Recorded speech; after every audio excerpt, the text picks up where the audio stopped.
Capítulo 6 del libro La sabiduría del eneagrama, dinámicas y variaciones. El eneagrama no es vago, nos puede servir para concretar y personalizar nuestra comprensión mediante un conjunto de distinciones más útiles que los 9 tipos básicos. Cada tipo tiene 2 alas y 3 variantes distintivas. Estas 2 lentes nos ayudan a identificar con mayor exactitud y detalle nuestros rasgos de personalidad, pero además el eneagrama es único entre las tipologías de personalidad en el sentido de que nos muestra formas de desarrollarnos. Nos traza con precisión las pautas de crecimiento, así como nos muestra aquellas que nos crean dificultades. Mediante los niveles de desarrollo y las direcciones de integración y desintegración podemos entender la dinámica de nuestra personalidad, las maneras como cambiamos a lo largo del tiempo. Las alas. Las alas nos sirven para individualizar los 9 tipos más generales del eneagrama. Cada ala es un subtipo del tipo general. Conocer las alas nos permite centrar mejor los problemas que hemos de enfrentar en el camino espiritual. Dado que los 9 tipos están dispuestos alrededor de un círculo, sea cual sea nuestro tipo básico, tendrá un tipo a cada lado. Uno de estos tipos será nuestra ala. El ala modifica al tipo básico, se mezcla con él y destaca ciertas tendencias. Por ejemplo, si tu tipo básico es el 9, tendrás una ala 8, un ala 1. Nadie es un tipo puro y en algunos casos también podríamos encontrar algunos 9 con 2 alas. Sin embargo, la mayoría de las personas tenemos una ala dominante. Tomar en cuenta el ala dominante produce un subtipo único que es identificable en la vida diaria. Por ejemplo, si observamos a los 7 en el mundo real, vemos que los hay con ala 8 y con ala 6. Cada uno de estos dos subtipos alas tiene un estilo distinto. Las combinaciones de tipos y alas dan 18 subtipos alas, 2 por cada tipo. Cada tipo se describe en los capítulos correspondientes a los tipos. Podría ser útil pensar en las diferentes individuales, imaginándose la circunferencia del eneagrama como una rueda de colores que posee una gama de colores. Así los tipos se pueden considerar una familia de matices emparentados. Por ejemplo, indicar que una persona es un 6 equivaldría a decir que pertenece a la familia azul, aunque no tengamos idea del matiz exacto de azul de que se trata. Azul marino, añil, ceñil, apalino, cobalto, prusia, asiano, etc. Si sabemos distinguir entre azul y rojo, entre azul y naranja, por ejemplo, esta forma de considerar los tipos nos indica que existe un continuo en la expresión humana, así como hay un continuo en el espectro de colores. No hay verdaderas divisiones entre las variedades de tipos de personalidad, así como no las hay entre los colores del arco iris. Las diferencias individuales son tan únicas como los diferentes matices, tonos e intensidades de color. Los 9 puntos del eneagrama son sencillamente apellidos que empleamos para hablar con validez acerca de las diferencias de la personalidad, formas de hablar de las características principales sin extraviarnos de los detalles. Las variantes distintivas. Las variantes distintivas indican cuáles de nuestros 3 símbolos básicos han sido más distorsionados en la infancia, produciendo obsesiones y comportamientos característicos en toda la extensión del tipo de personalidad. Además de los subtipos alas para cada punto del eneagrama, hay 3 variantes distintivas por cada tipo, que indican los diferentes aspectos de la vida en que se van a centrar los intereses y preocupaciones particulares de cada tipo. Una variante distintiva dominante de una persona representa el terreno o aspecto en el que van a presentarse con más frecuencia los problemas de su tipo. Así como en nosotros actúan los 9 tipos del eneagrama, también lo hacen las 3 variantes, aunque, como ocurre con el tipo, predominará una sola de esas variantes. Los 3 distintos se pueden equiparar con las capas de una tarta, que con la capa superior es el instinto dominante y la inferior la menos potente. Además, esto se puede hacer sin conocer el tipo de una persona en el eneagrama.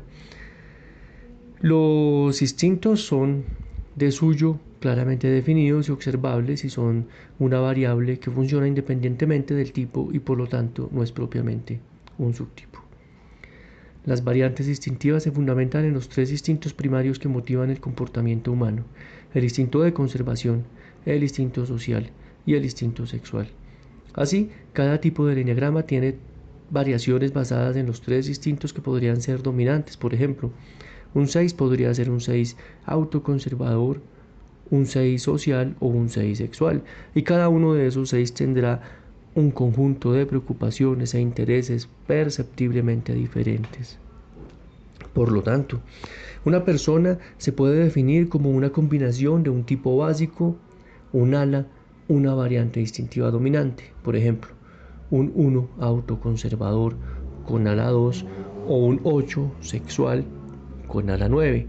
Dado que las variantes distintivas y las alas no están relacionadas directamente, por lo general es más fácil percibir un tipo a través de la lente del ala o de la lente de la variante distintiva dominante.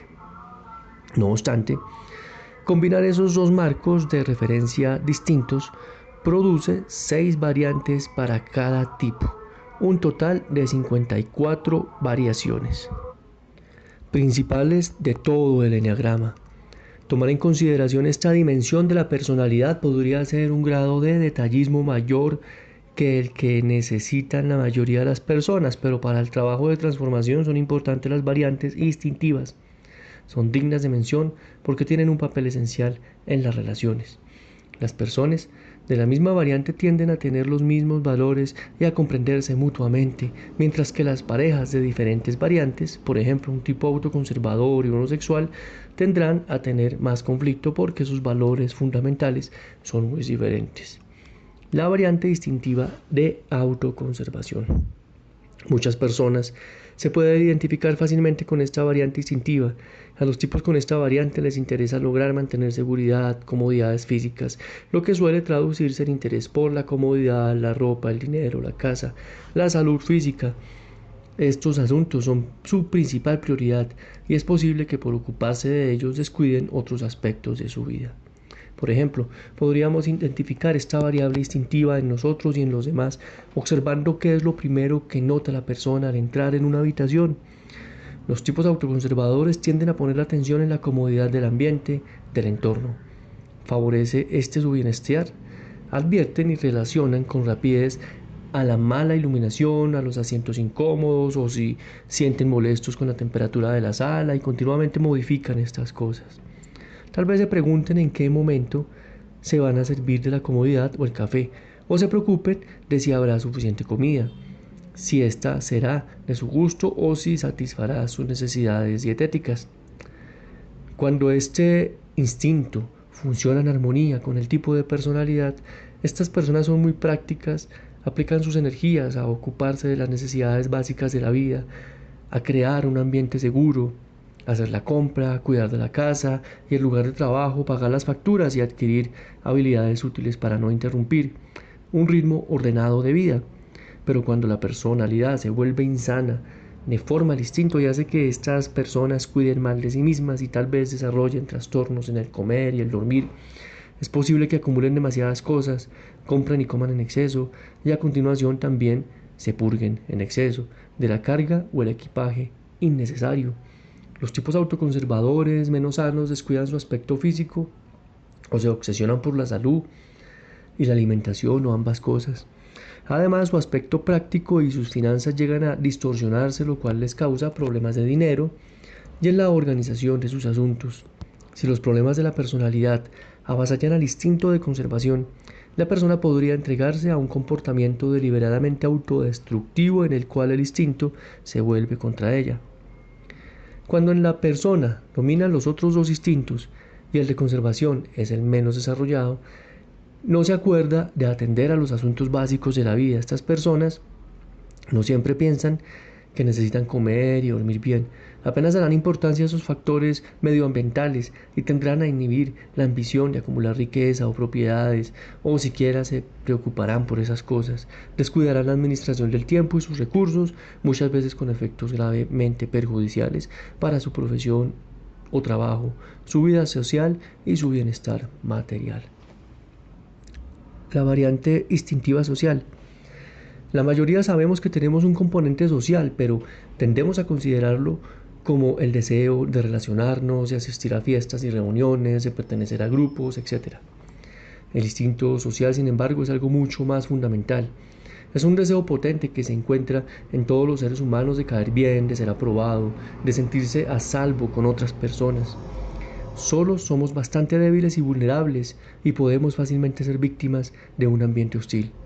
No tenemos largas, no tenemos garras, colmillos ni piel de otros animales, y si no nos agrupamos y cooperamos mutuamente, es improbable que nuestra especie o nosotros como individuos seamos capaces de sobrevivir. Ser capaces de adaptarnos a los demás y de ser aceptables es un instinto humano fundamental de supervivencia. A las personas con un instinto social dominante les interesa ser aceptadas y necesitadas en su mundo. Les interesa conservar la sensación de valía que obtienen al participar en las actividades con los demás, sean actividades de familia, de grupo, comunitarias, nacionales o mundiales. A las personas sociales les gusta participar y disfrutan relacionándose con otras personas para finalidades comunes. Al entrar en una habitación, las personas sociales captarían de inmediato las estructuras de poder y la política sutilmente manifiestas entre los diferentes grupos y personas. Subconscientemente perciben las relaciones de los demás hacia ellos, sobre todo si son aceptadas o no. Armonizan con la idea de ocupar un lugar dentro de una estructura social jerárquica respecto a ellos mismos y a los demás. Esto se manifiesta de muchas maneras, por ejemplo, en la búsqueda de atención, éxito, fama, reconocimiento, honor, liderazgo y valoración, así como la seguridad de formar parte de algo más grande que ellos. De todas las variantes distintivas, a los tipos sociales les gusta saber lo que ocurre en el mundo, necesitan tocar la realidad con otras personas para sentirse a salvo, vivos y llenos de energía. Esto puede variar desde un interés por la política de la empresa, por el cotilleo de barrio o por las noticias mundiales y la diplomacia internacional. Podríamos decir que el instinto social es una especie de inteligencia contextual. Nos da la capacidad para ver nuestros trabajos y sus efectos en un contexto más amplio. En general, el tipo social goza relacionándose con otras personas, aunque irónicamente tiende a evitar intimidad. Como ocurre en todos los instintos, si la persona se vuelve insana, el instinto se manifiesta como su opuesto. Los tipos sociales insanos pueden ser extremadamente antisociales, llegan a detestar a la gente y se resisten a la sociedad. Y en consecuencia, podrían tener poco desarrolladas las dotes sociales y temen y desconfían de los demás y no se llevan bien con otros, aunque al mismo tiempo son incapaces de deshacerse de sus conexiones sociales. En resumen, los tipos sociales se centran en relaciones que fortalecen su valía personal, su sensación de consecución y la seguridad de posición con otros. Cuando dominan, los otros son instintos y lo social es menos desarrollado. No se da naturalmente en el deseo de asistir a actos y compromisos sociales. Estas personas tienen dificultad para comprender la finalidad de crear y mantener conexiones sociales y suelen ser indiferentes a las opiniones de los demás. Su participación en su comunidad a cualquier escala podría ser mínima. Suelen tener un poco contacto con la gente porque piensan que no necesitan de los demás ni los demás necesitan de ellas. Por lo tanto, es posible que surjan frecuentes malos entendidos con personas aliadas y que las personas apoyen así como amigos y familiares. La variante instintiva sexual. Al principio, muchas personas desean identificarse con esta variante, tal vez porque creen que eso significa que tienen atractivo sexual o que disfrutan de la actividad sexual. Ciertamente el atractivo sexual es algo muy subjetivo y hay personas sexy entre comillas en las tres variantes distintivas. Si preferimos una variante a otra, nos conviene recordar que la personalidad tiene a obstaculizar y a deformar el instinto dominante. Así pues, las personas de variante sexual tienden a tener problemas recurrentes en el aspecto de las relaciones íntimas. Como para las otras variantes, hemos de ver cómo actúa más ampliamente el instinto. En los tipos sexuales hay una constante búsqueda del contacto y una interacción hacia las experiencias intensas, no solo por las experiencias sexuales, sino por cualquier situación que prometa una carga emocional similar. Estas personas buscan el contacto intenso en todo, Podrían encontrar intensidad en un salto en esquís, en una conversación profunda o en una película emocionante. Son los adictos a la intimidad de las variantes distintivas. En ellos, en el lado positivo poseen un enfoque de la vida amplio y exploratorio. En el lado negativo les cuesta centrarse en sus verdaderas necesidades y prioridades. Al entrar en una habitación, el tipo sexual se concentra rápidamente en ver dónde están las personas más interesantes, tienden a dejarse llevar por lo que les atrae. Los tipos sociales, en cambio, se fijan en quién están hablando con el anfitrión, quién tiene poder, prestigio o podría ayudarlos. Los tipos autoconservadores advierten la temperatura de la habitación, se fijan dónde están los refrigerios y cuál podría ser un lugar cómodo para sentarse. Los tipos sexuales van hacia las personas que los atraen, al margen de la capacidad de la persona para ayudarlos o de su posición social. Es como si se preguntaran, ¿dónde está lo jugoso en esta sala? ¿Quién tiene la energía intensa? Estas personas tienen dificultad para centrarse en sus proyectos y para cuidar bien de sí mismas, porque en el plano subconsciente siempre buscan fuera de ellos a la persona o a la situación que los complete. Son como un enchufe en busca de toma de corriente, y es posible que se obsesionen por otra persona si creen que han encontrado la que les conviene. Podrían descuidar obligaciones importantes e incluso sus necesidades básicas si se sienten arrebatadas por alguien o algo que las ha cautivado. Cuando estos tipos son insanos suelen experimentar una dispersión de su atención y una intensa falta de focalización. Podrían entregarse a la promiscuidad sexual o quedar atrapados en una actitud temerosa y disfuncional respecto a la relación de la intimidad sexual. Cuando esto último se convierte en su orientación, lo evitan con la misma intensidad. Cuando dominan los otros dos instintos y el sexual es el menos desarrollado, no se da naturalmente importancia a atender los asuntos de intimidad y estímulo mental o emocional. Las personas saben que les gusta, pero les resulta difícil excitarse intensamente o sentir entusiasmo por algo. Tiende a tener dificultad para intimar con otras personas y es posible que lo evite todo. También tienden a caer en rutinas, a sentirse incómodas si hay demasiadas cosas desconocidas en su vida. Podría sentirse involucrada socialmente con otros, pero extrañamente desconectada incluso de su cónyuge, de sus amigos y sus familiares. Los niveles de desarrollo. Los niveles de desarrollo nos ofrecen una forma de observar y medir nuestro grado de identificación con nuestra estructura de personalidad. Además, hacen posible importantes distinciones entre los tipos y dentro de cada tipo añade la dimensión vertical en un sistema de categorías, por lo demás horizontal. Ciertamente algunas personas son muy prácticas, francas, receptivas, equilibradas, estables y capaces de controlar bien el estrés, mientras que otras son más problemáticas, reactivas, atascadas emocionalmente e incapaces de controlar bien el estrés. Además, la mayoría hemos experimentado una amplia gama de estados a lo largo de nuestra vida, desde estados de libertad, afirmadores de la vida, a estados dolorosos, oscuros, neuróticos. Los 9 tipos de personalidad solo son puramente un conjunto horizontal de categorías, por sutiles que sean. Pero si el sistema ha de reflejar con exactitud la naturaleza humana y los estados siempre cambiantes dentro de nuestro tipo, también es necesario tener una manera de representar el movimiento vertical y el desarrollo de cada tipo. Los niveles de desarrollo y las direcciones de integración y desintegración satisfacen esta necesidad. Ken Wilber, pionero en el desarrollo de modelos de conciencia humana, ha señalado que cualquier sistema psicológico completo necesita representar las dimensiones horizontal y vertical.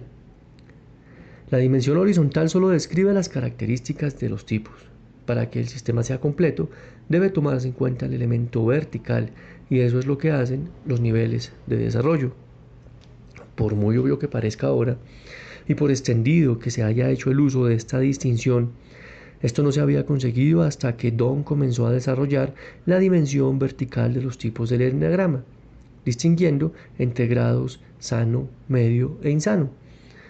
Cuando explico los 9 niveles de desarrollo, aún más sutiles, el enneagrama se convirtió en un modelo bidimensional totalmente desarrollado, muchísimo más capaz de representar la complejidad de la naturaleza humana.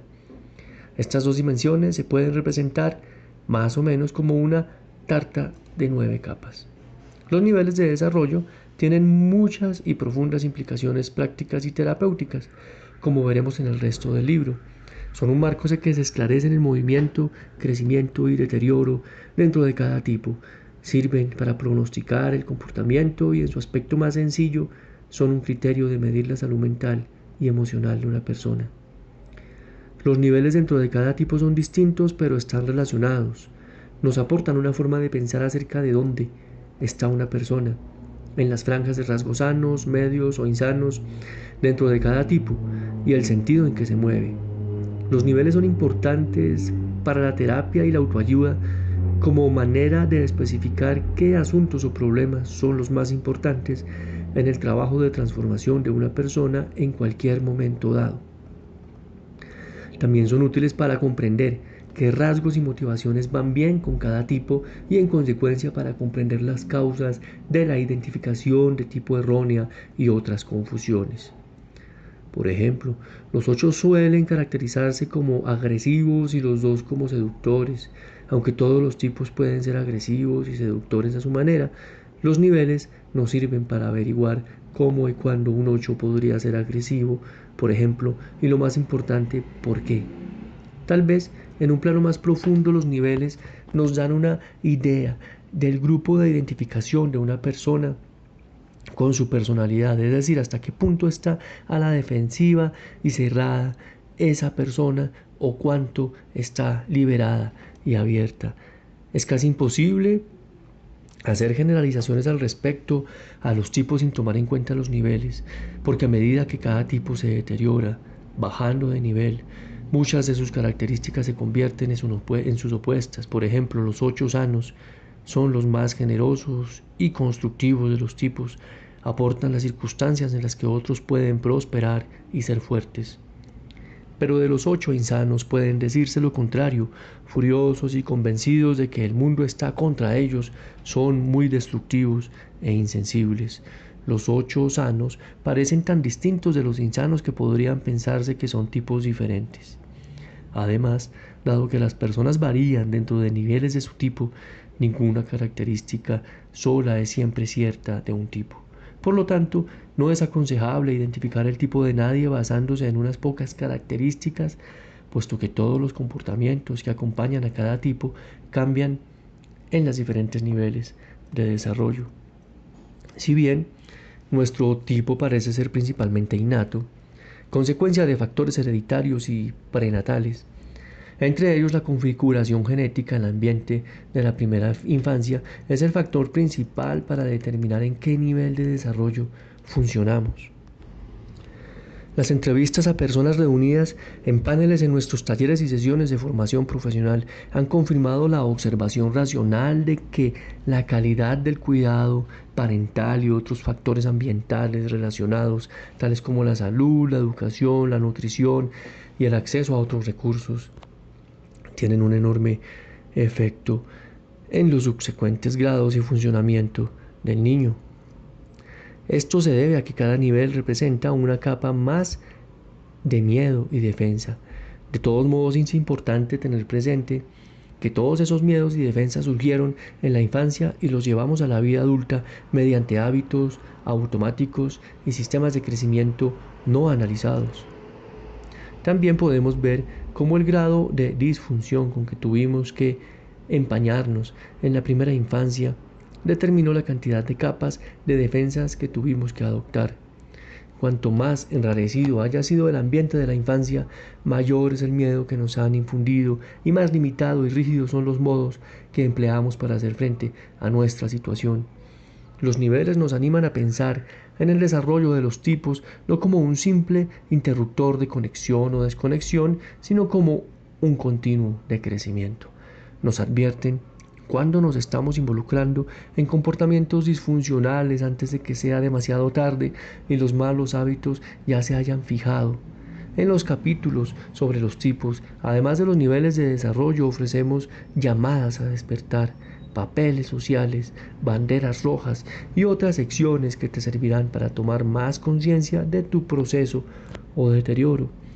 A medida que vayas conociéndolos y los veas funcionar en ti y en otras personas, los niveles se convertirán en un instrumento de percepción cuya importancia es solo inferior al propio enagrama. La estructura de los niveles. Cada tipo tiene 3 franjas principales, sana, media e insana, y dentro de cada una hay 3 niveles. La franja sana, niveles 1 a 3, representa los aspectos de elevado funcionamiento del tipo. La franja media, 4 a 6, representan los comportamientos normales, entre comillas, del tipo. Esta es la franja frecuente en la que actúa la mayoría de las personas. La franja insana, niveles 7 a 9, representan las manifestaciones muy disfuncionales del tipo. También podemos entender los niveles como una medida de gran valor y libertad y percepción consciente. En la franja sana estamos cada vez más libres de las limitaciones de las estructuras de la personalidad, como también de los hábitos y mecanismos del ego. Estamos libres para hacer en el momento, para elegir y para actuar con sabiduría espontánea, fuerza y compasión, entre otras cualidades positivas. Sin embargo, a medida que bajamos por los niveles, se va limitando nuestra libertad. Nos identificamos tanto con los mecanismos de nuestra personalidad que estos nos dominan totalmente, lo cual produce más sufrimiento a nosotros y a los demás. Nos desconectamos cada vez más de la realidad, de la capacidad de evaluar equilibradamente nuestra situación, de la capacidad de pensar, la cascada de compulsiones del ego. Y si descaemos hasta el punto de entrar en la franja insana, prácticamente no tenemos ninguna libertad de elección. Tal vez la única libertad que tenemos en los niveles bajos es la de continuar con los mismos hábitos destructivos o pérdida o pedir ayuda. Es definitiva, decir no o sí a la vida. La amplitud de banda. Si bien el tipo básico no cambia, el nivel en que actuamos cambia constantemente. Es un solo día, subimos y bajamos por los niveles de nuestro tipo dentro de una cierta amplitud de banda o gama de comportamientos habituales. Es posible despertar en un estado equilibrado, sano y de pronto tener un altercado con un colega y bajar 2 o 3 niveles.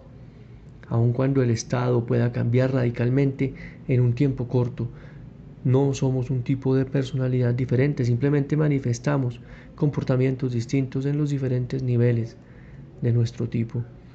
Podría ser útil imaginarse los 9 niveles de nuestro tipo como si fuera un tablero de clavijas con 9 agujeros, uno para cada nivel. Tenemos una clavija de madera clavada en uno de los 9 agujeros. El agujero en que está la clavija representa el centro de gravedad de nuestra personalidad. Al mismo tiempo tenemos atada una goma a la clavija. La goma se estira hacia arriba cuando estamos más relajados y serenos, o se estira hacia abajo en momentos de estrés. En circunstancias neutras tendremos a volver al nivel en que está nuestra clavija, es decir, donde está nuestro centro de gravedad. Lo importante es comprender que la verdadera transformación no la denota el movimiento de la goma, sino el movimiento de la clavija. Cuando el centro de gravedad cambia, significa que asistimos a un cambio profundo en todo nuestro estado del ser. El humor o el estado cambia constantemente, mientras que el centro de gravedad cambia con mucha mayor lentitud. Por lo general, solo a consecuencia de una crisis importante en la vida o de un trabajo de transformación de larga duración. Cuando el centro de gravedad sabe, aunque solo sea un nivel, solemos mirar en retrospectiva nuestros estados anteriores y nos preguntamos cómo podíamos vivir de aquella manera. Entonces, somos capaces de ver nuestros comportamientos y actitudes del nivel anterior más bajo, como las limitaciones y compensaciones que eran en realidad, pero que no podíamos ver cuando estábamos identificados con ellas. Tal vez la ilustración aclare más estas ideas. La amplitud de banda de la persona A va de los niveles 2 al nivel 5 y la de la persona B va de los niveles 5 al nivel 8. Aunque estas dos personas sean del mismo tipo, sus motivaciones, actitudes y comportamientos serán notablemente diferentes, como también su estabilidad emocional y la calidad de sus relaciones.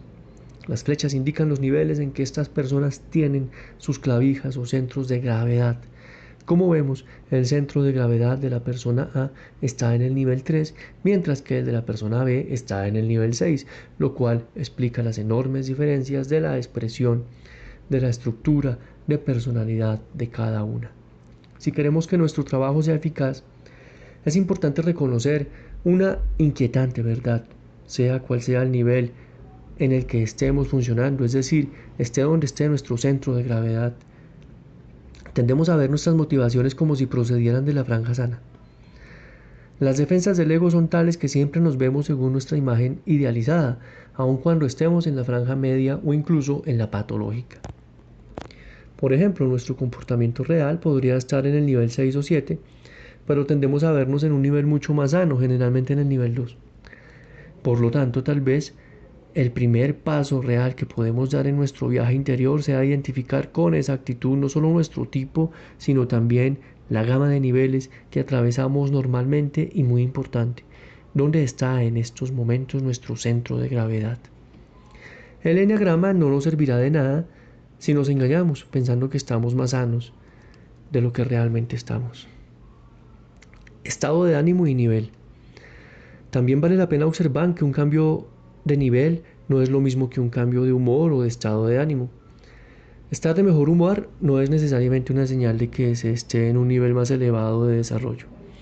El nivel es una función de libertad y la percepción consciente, no del estado de ánimo. Así puedes estar en un nivel más elevado, no significa que en todo momento vayamos a estar de buen humor, así como estar en un nivel más bajo no significa que siempre estemos de mal humor. Una persona podría estar sólidamente instalada en el nivel 6, totalmente identificada con su personalidad y muy reactiva, y sentirse estupendamente porque acaba de derrotar de modo espectacular a alguien en una transacción de negocios. Este tipo de reacción de regocijo no es lo mismo que tener libertad interior o alegría verdadera. Cuando algo vaya mal, esa persona volverá a adoptar una actitud reactiva y negativa, estará de nuevo a merced de las circunstancias externas. Por otro lado, tener serenidad, vitalidad y compromiso con el mundo real, en oposición a las falsas ilusiones, en medio de las dificultades, es señal de crecimiento espiritual. Cuando estamos serenos, centrados, conectados con nosotros mismos y con nuestro ser esencial, experimentamos una alegría tranquila que es palpablemente diferente a estar de buen humor. Así pues, en su sentido más profundo, los niveles son realmente una medida de lo conectados o desconectados que estamos con nuestra verdadera naturaleza. Ahora examinaremos algunos de los principales rasgos de las franjas media, insana y sana de los niveles de desarrollo y su aplicación en el trabajo interior. Seguimos este orden porque los capítulos sobre los tipos están estructurados así y porque la mayoría de las personas se encuentran en la franja media cuando comienzan su trabajo interior. La franja media. En esta franja las personas son funcionales y se comportan en un mundo que los demás consideran normal, pero están cada vez más identificadas con la identidad de su ego. En consecuencia, solo conocen y pueden desarrollar una gama relativamente reducida de su capacidad humana. En realidad, a medida que baja por los niveles de la franja media, cada tipo manifiesta mayor grado de egocentrismo, puesto que el mantenimiento del ego se conviene en principal programación de personalidad. Además, la vida de las relaciones presenta muchas situaciones que no respaldan la imagen que tiene de sí misma la persona. Por lo tanto, siempre hay manipulación de sí misma y de los demás, y es inevitable que se produzca conflicto. La llamada a despertar. La llamada a despertar sirve de indicador de que estemos alejándonos de la franja sana de nuestro tipo hacia la franja media más fijada. Esto es una señal de que nos estamos identificando más con nuestro ego y que ciertamente surgirán conflictos y otros problemas. Por ejemplo, la llamada a despertar para el tipo 9 es la tendencia a evitar conflictos siguiéndole la corriente a las personas. Cuando los 9 se identifican más con la estructura particular de sus egos, dicen sí a cosas que no desean hacer, reprimiéndose a sí mismos y a sus necesidades y deseos legítimos hasta que inevitablemente se reproducen conflictos. En los capítulos sobre los tipos trataremos con detalle las llamadas a despertar o observarnos en estas circunstancias. Es uno de los modos más potentes de usar el eneagrama en la vida diaria. Las llamadas a despertar. Primero, creer que se tiene la obligación personal de arreglarlo todo. Para el 2, creer que hay que tener la mano a los demás para conquistarlos. Al 3, comenzar a actuar para obtener posición y atención. Cuarto, aferrarse a los sentimientos e identificarlos mediante la imaginación. Para el 5, apartarse de la realidad para abrazar conceptos y mundos mentales. El 6, comenzar a depender de algo exterior para orientarse. 7, pensar que hay algo mejor en otra parte. 8, pensar que hay que esforzarse y luchar para hacer que ocurran las cosas. 9, adaptarse aparentemente a los demás. El papel social. Una vez que entramos en la franja media, comenzamos a pensar que debemos ser de un cierto modo y que necesitamos que los demás reaccionen como si fuéramos así. Dependemos mucho más de los mecanismos o recursos característicos de nuestro tipo y es mayor la fijación en hacer realidad nuestro deseo básico mediante esos mecanismos. Aunque seguimos siendo funcionales y agradables, entra en juego una cierta repetitividad y monotonía. En la teoría de los 7 de los sistemas familiares, esto se correspondería con el niño que comienza a representar un determinado papel, por ejemplo el héroe de la familia, el niño extraviado o el chivo expiatorio. En los capítulos sobre los tipos hablaremos del papel social de cada uno de ellos.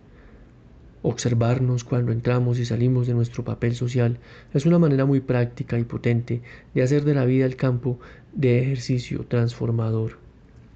¿Cómo manipula cada tipo? El tipo 1, corrigiendo a los demás e insistiendo en que compartan sus criterios o valores. El tipo 2, descubriendo las necesidades y deseos de los demás, creando así dependencias. El tipo 3, mostrándose encantador ante los demás y adoptando cualquier imagen de funcionamiento. Cuarto, siendo temperamental y obligando a los demás a andar con pies de plomo. El quinto, manteniéndose preocupado y separándose emocionalmente de los demás. El sexto, quejándose y poniendo a prueba la lealtad o el comportamiento de los demás. El séptimo, confundiendo a los demás e insistiendo en que cumplan sus exigencias. Octavo, dominando a los demás y exigiendo que hagan su voluntad. Noveno, evadiéndose y resistiéndose a los demás de un modo pasivo-agresivo. El papel social y las relaciones. Aquel que es incapaz de cambiar el entramado de su pensamiento jamás podrá cambiar la realidad. Frase de Anwar Sadat. Cuando quedamos atrapados en nuestros papeles sociales, tratamos de que en torno, sobre todo los demás, apoyen nuestro ego y sus argumentos, lo cual normalmente causa conflictos. Cuando esto ocurre, sabemos que está aumentando nuestra identificación con el programa de nuestra personalidad. Necesitamos que los demás se relacionen con nosotros solamente de modos que apoyen la imagen que tenemos de nosotros mismos. Surgen conflictos porque cada tipo utiliza a los demás para obtener lo que necesita en beneficio de su ego. Las personas identificadas con sus papeles sociales pueden quedar atrapadas en un frustrante baile entre ellas, en que se recompensan y rechazan mutuamente lo justo para que la otra persona siga bailando. En las relaciones de este tipo, la neurosis de una persona encaja con la neurosis de la otra, generando un equilibrio estático que puede ser difícil de romper. También es posible intentar manipular a los demás para que satisfagan nuestro deseo básico de diversas maneras con estrategias inadecuadas que a la larga son contraproducentes. Muchas de nuestras relaciones fallidas o problemáticas son testimonio de lo frustrantes que pueden ser estas estrategias, una vez atrapados en el hábito de defender nuestra imagen y manipular a los demás para que la apoyen. Las verdaderas relaciones se hacen difíciles, sino imposibles. La regla de plomo. Si no logramos satisfacer nuestras necesidades con manipulaciones, siempre es posible intensificar la campaña, en lugar de abandonar los comportamientos contraproducentes. Inconscientemente tendemos a emplearlos con más agresividad. En esta fase no solo intentamos que los demás apoyen los programas del ego, sino que tratamos de imponerlos por la fuerza. La inflación del ego está en su punto máximo, por lo que desahogamos la ansiedad y buscamos satisfacer nuestro deseo básico con agresividad, sea de modo franco o encubierto. Hemos descubierto una característica que surge en el nivel inferior de la franja media. La llamamos regla de plomo, que es lo contrario a la llamada regla de oro. Si la regla de oro nos dice, haz a los demás lo que querráis que ellos hicieran a ti, la regla de plomo dice, haz a los demás lo que más temes que te hagan a ti. La regla de plomo señala que cada tipo tiene su manera especial de hundir agresivamente a otros para reforzar su ego. La falsa creencia en que si hago bajar a alguien un peldaño, eso me sube a mí un peldaño. Así, cada tipo comienza a imponer a los demás su propio miedo básico. Por ejemplo, si el tipo 8 teme ser herido o manipulado por otros, comienza a amenazar a otros con herirlos y controlarlos. Vale más que lo hagas a mi manera, si no lo lamentarás, ya sabes qué ocurrirá si me enfado. Se vuelve amenazante, beligerante, desafiante. Si el temor del 4 consiste en ser insignificante en el aspecto personal, podría rechazar fríamente a otras personas, tratándolas como si no tuvieran ninguna importancia. Podría tratar con grosería a camareros o porteros, o cortar relaciones con amigos como si no existieran y no tuvieran sentimientos. La regla de plomo de cada tipo. Para el primero, temiendo ser malos, corruptos o defectuosos en algún aspecto, destacan la maldad, la corrupción o los defectos de los demás. Para el tipo 2, temiendo no ser deseados ni amados, hacen sentirse indignos del amor, generosidad o atención a los demás. Para el tipo 3, temiendo ser inútiles y no valer nada, hacen que otros se sientan inútiles, tratándolos con arrogancia y desprecio. Para el tipo 4, temiendo no tener identidad ni importancia personal, tratan a los demás con desdén como si no fuera nadie y no valieran ni importaran nada. Para el tipo 5, temiendo ser impotentes, incapaces e incompetentes, procuran que otros se sientan impotentes, incapaces, incompetentes y estúpidos. Para el tipo 6, temiendo carecer de apoyo y orientación, socavan los sistemas de apoyo de otros, tratando de aislarlos de alguna forma. Para el tipo 7, temiendo estar atrapados en el sufrimiento o en algún tipo de privación, causan sufrimiento y hacen sentirse desvalidos a los demás de diversas formas. Para el tipo 8, temiendo que otros los hagan daño o los manipulen, difunden ese mismo miedo a los demás con amenazas beligerantes.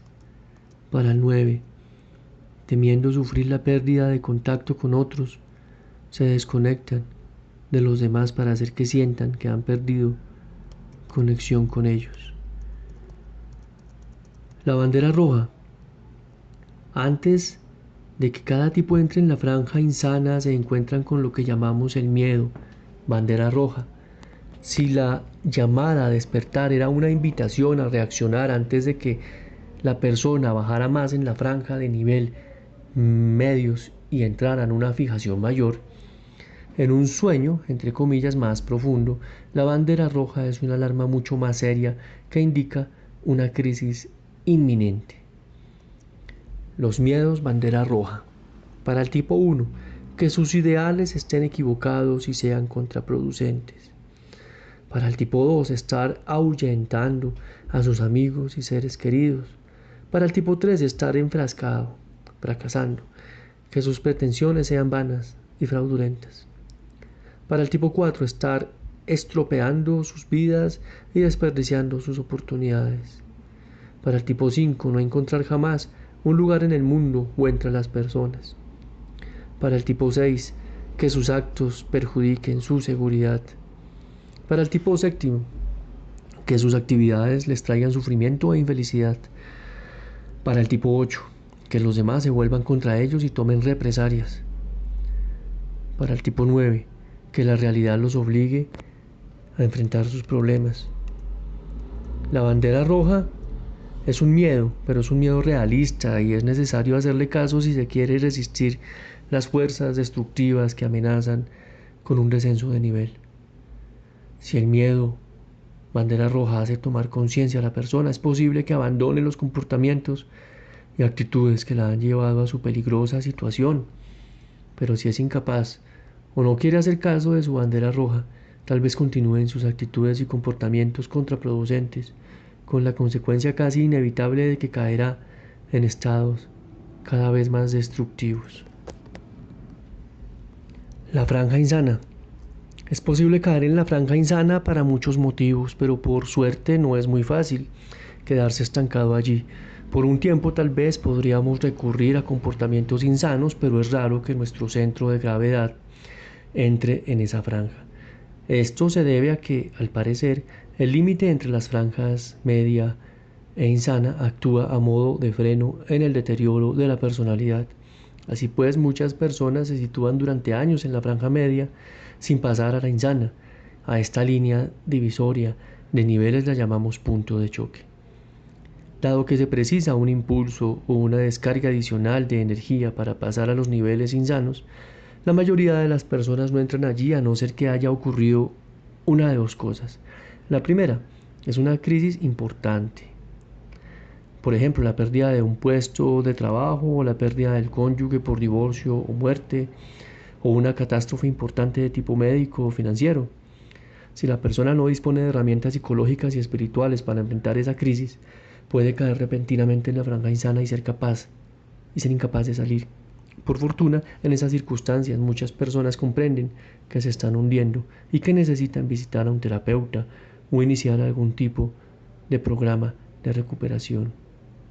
El segundo motivo para entrar en la franja insana es que los hábitos insanos se hayan establecido en la infancia. Las personas regresan o retroceden a comportamientos anteriores más primitivos cuando las condiciones les resultaban demasiado difíciles.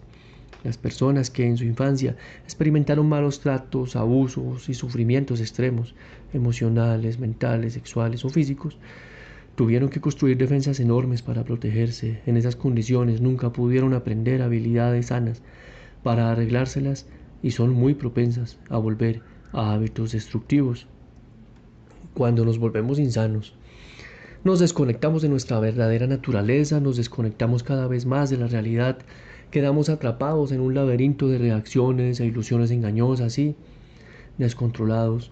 No somos capaces de ver soluciones para nuestros miedos y conflictos que aumentan en intensidad, ni para ningún problema práctico que se nos presente. Solo somos capaces de reaccionar con más intensidad y de presionar más en el entorno para que nos solucionen los problemas. Nos identificamos tan completamente con los recursos limitados de nuestra personalidad que no se nos ocurren otras soluciones, o en el caso de que se nos ocurran comprendemos que no podemos realizarlas sin una ayuda extraordinaria. Claro que no queremos ser insanos, pero nos desplomamos en esos estados por ignorancia y porque las circunstancias anteriores de nuestra vida no nos enseñaron formas más sanas de hacer frente a los problemas. Por último, la franja insana representa un profundo abandono de uno mismo, aunque ese abandono haya sido impuesto por las circunstancias. Si bien no podemos deshacer la historia de nuestra infancia ni pedir que ocurran catástrofes, sí es posible desarrollar nuestros recursos internos para que los problemas no nos destruyan. También podemos acortar el tiempo de recuperación cuando se presentan los problemas. Nuestro trabajo de transformación puede aportarnos finalmente más serenidad, aceptación, no reactividad, compasión y una perspectiva más amplia de nuestra vida. La franja sana. Mira en las profundidades de tu alma y aprende a conocerte, entonces comprenderás por qué te alcanza la enfermedad y tal vez evites caer enfermo. Frase de Freud. En esta franja, aunque la identidad del ego sigue en su lugar, está ligeramente desgastada, por así decirlo, y se expresa de modo beneficioso en el mundo. Cada tipo tiene una manera sana de encarnar las cualidades personales con las que se identifica más. Una persona que actúa en la franja sana será considerada muy equilibrada, madura y funcional por la mayoría de las personas de su cultura. Sin embargo, incluso en los niveles 2 y 3, esta persona actúa a partir de un cierto grado de ego, compensando su deseo y sus miedos básicos. Por ejemplo, en reacción a su miedo básico de ser heridos o controlados por los demás, los 8 se defienden como personas fuertes, capaces, firmes y orientadas a la acción. Sienten la necesidad de demostrar esas cualidades a sí mismos y a los demás, por lo cual asumen retos y se ocupan de actividades constructivas que exigen fuerza y voluntad. Se convierten en líderes capacitadores y protectores que crean las condiciones en las que pueden prosperar otros. Los 2 se definen como personas afectuosas, humanitarias y generosas, pero los 2 sanos refuerzan su imagen saliendo realmente al mundo a realizar actos de bondad, cariño y generosidad. Se convierten en buenos amigos y benefactores que comparten con otros sus dones y recursos, porque esta conducta refuerza su autodefinición. Si más personas actuaran en la franja sana, el mundo sería un lugar mucho mejor, aunque la mayoría hemos experimentado alguna que otra vez. ¿Cómo funcionaría en esa franja? Por lo general nuestro entorno y nuestra cultura y tal vez la familia no apoya este tipo de apertura, por lo tanto pocos podemos mantener ese grado de libertad durante mucho tiempo. Con demasiada frecuencia surge el miedo que nos hace caer en la franja media. Permanecer sanos exige la intención de estar sanos y eso significa que la intención debe estar presente y despierta, que tenemos que usar los instrumentos y los recursos que disponemos para cultivar la percepción consciente. A medida que ésta se fortalece podemos tomar conciencia de otro punto de choque entre las franjas sanas y medias, entre los niveles 3 y 4, que es posible activar con las llamadas despertar que ya hemos visto. Así como hay un cambio profundo entre las franjas insanas y media, hay otro entre las franjas media y sana. Podemos pasar por estos puntos de choque en cualquier sentido, cayendo en las franjas media e insana a causa de una crisis o circunstancia de la vida, o ascendiendo a niveles mediante el trabajo constante de los temas y problemas que entrañan. El nivel de liberación. Hemos de ser alguien para poder ser nadie. Frase de Jack Engler. Cuando trabajamos nuestros problemas, más o menos nivel a nivel, llegamos a la franja sana. El ego alcanza un importante grado de equilibrio y transparencia y estamos a punto para vivir nuestra naturaleza esencial. Dicho con palabras sencillas, la liberación ocurre en la medida en que ya no nos identifiquemos con el ego. Tal vez aún existan aspectos de él, pero ya no son el centro de nuestra identidad. Sin embargo, el ego debe recuperar su equilibrio y su funcionamiento naturales para que se pueda lograr la liberación verdadera y duradera.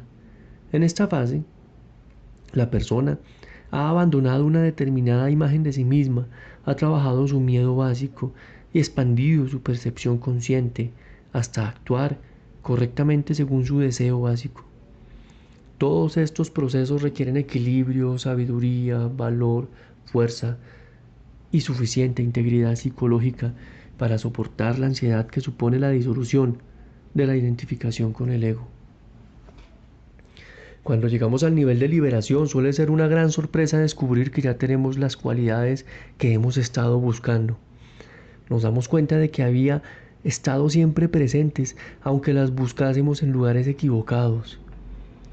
Igual que Dorothy en El Mago de Oz, descubrimos que estábamos más cerca de realizar nuestro objetivo de lo que imaginábamos. Todo lo que necesitábamos para nuestra transformación, todo lo que necesitábamos para seres humanos completos, ya lo tenemos en nuestra naturaleza esencial y siempre lo hemos tenido. De hecho, en el nivel 1 realizamos verdaderamente nuestro deseo básico. Cuando entendemos esto, la pregunta más candente es cómo conservar ese estado más abierto y vibrante o, en realidad, cómo permitir que continúe en nosotros. ¿Cómo continuar receptivos a la acción de la gracia? Las direcciones de integración y desintegración. Las direcciones o caminos de integración y desintegración nos sirven para reconocer si estamos progresando o retrocediendo en nuestro desarrollo. La integración nos da indicadores objetivos de nuestro crecimiento. La desintegración nos indica cómo actuamos cuando estamos estresados, cuáles son nuestras motivaciones y comportamientos inconscientes y, paradójicamente, qué cualidades nos hacen más falta integrar.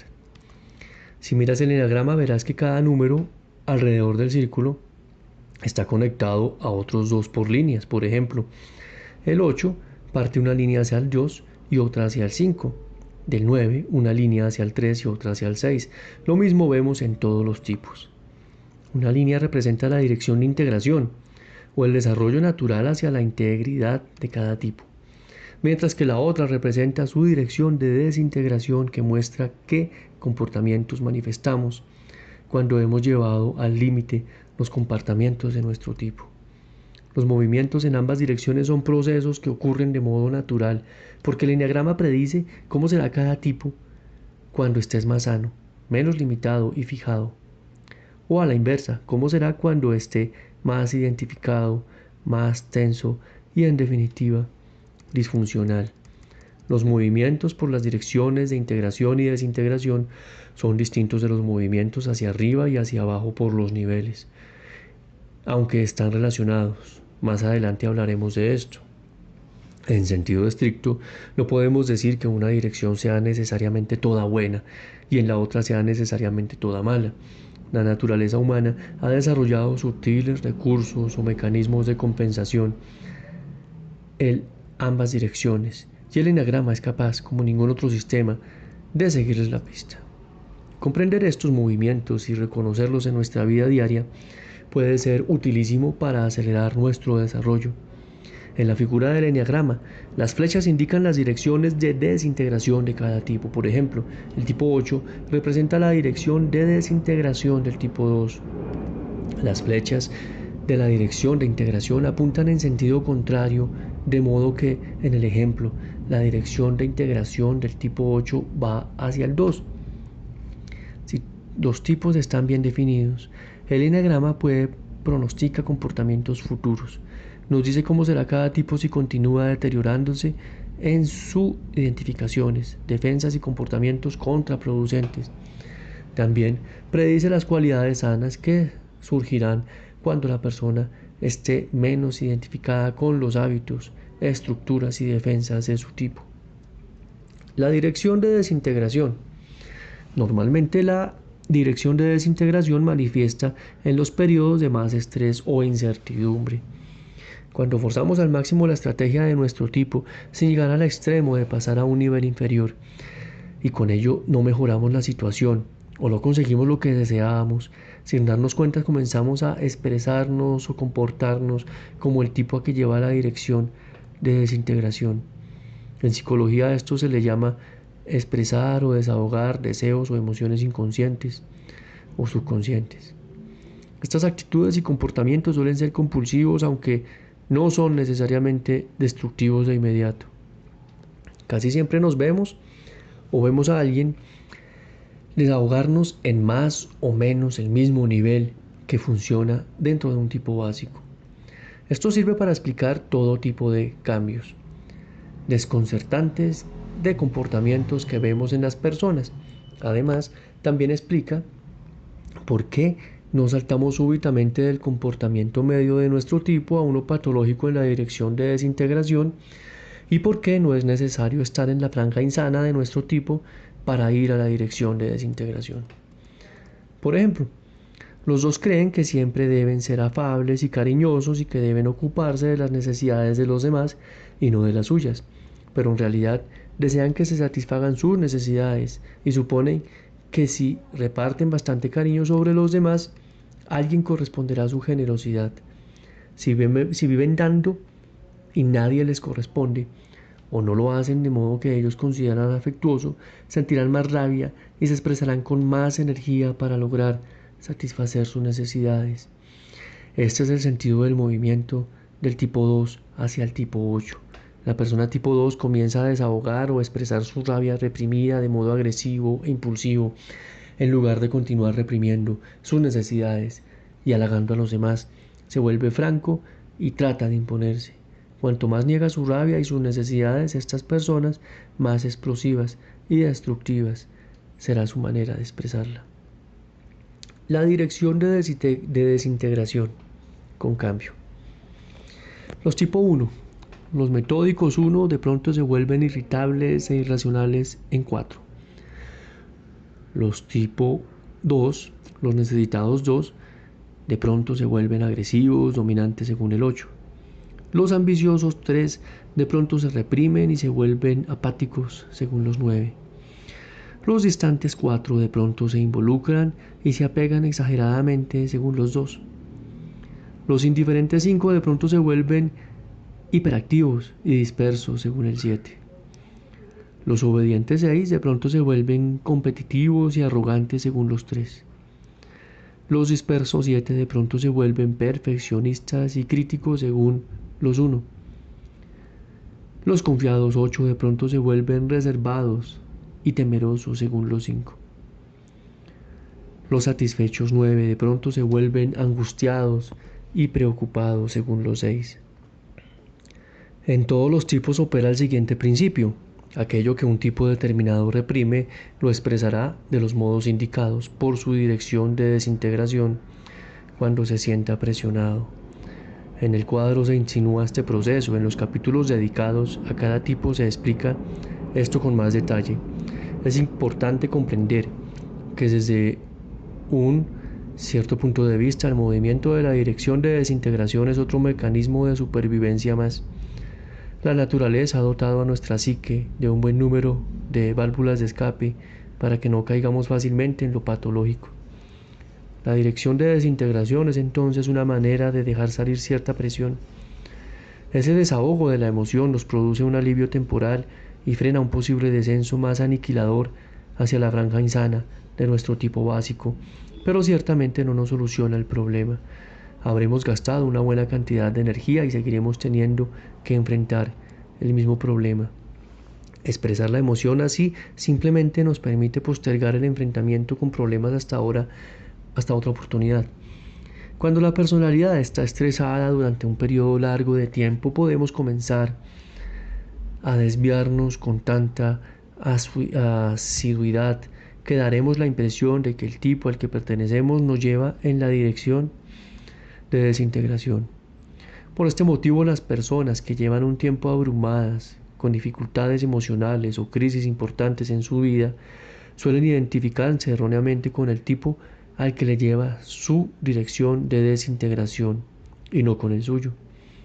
Por ejemplo, los 1 que llevan un largo periodo estresados podrían creer que son 4, porque expresan constantemente muchas características del tipo 4 a un nivel entre medio e insano.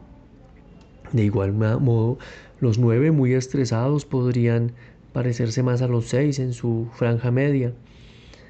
Además, este proceso se acelera a medida que bajamos por los niveles, llegando a su máxima intensidad entre el nivel medio inferior y la franja insana.